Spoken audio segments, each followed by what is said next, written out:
Students, आपको trial balance दे रखा है जिसके अंदर आपको सन्ड्री डेटर्स गिवन है। ये ट्रायल बैलेंस का केवल एक एक्सट्रैक्ट है जो आपको दे रखा है। इसके अंदर आपको सन्ड्री डेटर्स दे रखे हैं स्टूडेंट्स ₹3 लाख, और एडिशनल इन्फॉर्मेशन में आपसे कहा गया है कि create a provision for doubtful dates at the rate 5% on sundry debtors. तो स्टूडेंट्स, ये जो प्रोविजन फॉर डाउटफुल डेट्स है आपको एडिशनल इन्फॉर्मेशन में दे रखा है, और ये भी आपको परसेंटेज में दे रखा है जिसे आपको रुपीज़ में निकालना है। तो इसको हम आमतौर पे new provision for doubtful dates बोलते हैं। ठीक है स्टूडेंट्स, वैसे तो पुराना दे नहीं रखा है, लेकिन आमतौर पे पुराना भी गिवन होता है इन द ट्रायल बैलेंस। तो आप इसको इसी नाम से याद रख लीजिएगा, new provision for doubtful dates. और इसको कैलकुलेट करने का फॉर्मूला होता है स्टूडेंट्स सन्ड्री डेटर्स, जो कि आपको ट्रायल बैलेंस के अंदर दे रखे होते हैं, माइनस फर्दर बैड डेट, जो फिलहाल है नहीं लेकिन होते तो उनको माइनस करते। फर्दर बैड डेट्स वो बैड डेट्स होते हैं जो एडिशनल इंफॉर्मेशन में दे रखे होते हैं, into rate of provision by 100। तो सन्ड्री डेटर्स हैं ₹3 लाख, फर्दर बैड डेट्स हैं 0 फिलहाल, रेट ऑफ न्यू प्रोविज़न है 5% बाय 100 कर दीजिए। ये अमाउंट आ गया ₹15,000। अब इस प्रोविज़न फॉर बैड डेट्स की एंट्री क्या होगी स्टूडेंट्स, वो समझ लीजिए।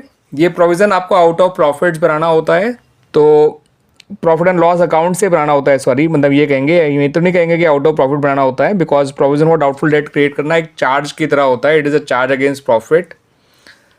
ठीक है, तो इसको क्रिएट करने की जो एंट्री होती है वो होती है profit and loss account debit to provision for doubtful debts account ₹15,000।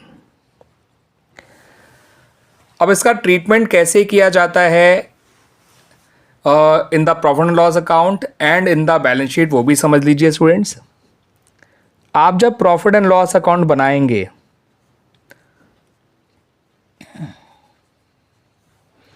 उसकी डेबिट साइड में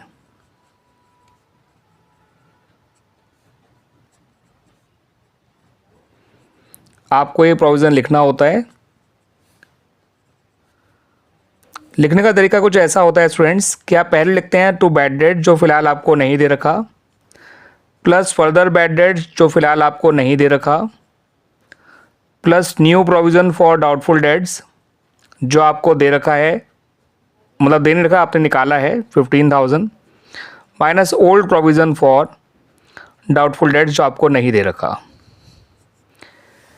ठीक है स्टूडेंट्स, ये सारी चीज़ें आमतौर पे आपको प्रॉफिट एंड लॉस अकाउंट में मिला करेंगी related to this particular point. ये बैड डेट जो होता है वो ट्रायल बैलेंस में दे रखा होता है, ये आपको एडजस्टमेंट में दे रखा होता है, ये भी आपको एडजस्टमेंट में दे रखा होता है, ये ट्रायल बैलेंस में दे रखा होता है। तो इन सब में से केवल एक 15,000 दिया नए प्रोविज़न का, तो यही अमाउंट का टोटल आपका बाहर आ जाएगा फिलहाल। तो मैं आपको यही सजेस्ट करूँगा स्टूडेंट्स इन एग्ज़ाम ऑल्सो कि अगर आपको ये ना भी दे रखे हों bad debts, further bad dates, new old provision या कुछ भी न्यू प्रोविज़न में से कोई भी चीज़ ना दे रखी हो, तो उसके अमाउंट को नील ले लीजिएगा, मगर ये फॉर्मेट याद रख लीजिएगा। प्रॉफिट एंड लॉस अकाउंट के डेबिट साइड में आपको to bad debts plus further bad debts plus new provision for doubtful debts minus old provision for doubtful debts करना है। ठीक है स्टूडेंट्स, अब बैलेंस शीट में भी किस तरह से प्रेजेंट करना है वो भी समझ लीजिए।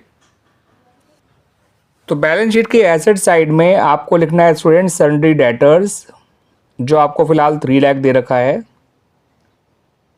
ठीक है students, minus further bad dates, याद रखिएगा फर्दर बैड डेट्स फिलहाल है नहीं, नील लिख दीजिएगा उसके आगे, रिजल्ट 3 लाख ही आ जाएगा, minus new provision for bad debts या डाउटफुल डेट्स, जो 15,000 दे रखा है, 285,000 बाहर लिख दीजिएगा।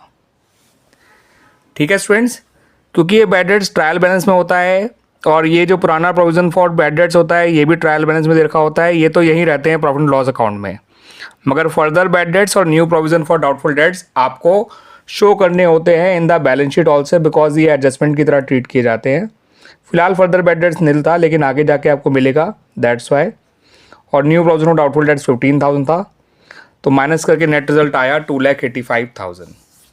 क्लियर स्टूडेंट्स, आई समझ में बात ये।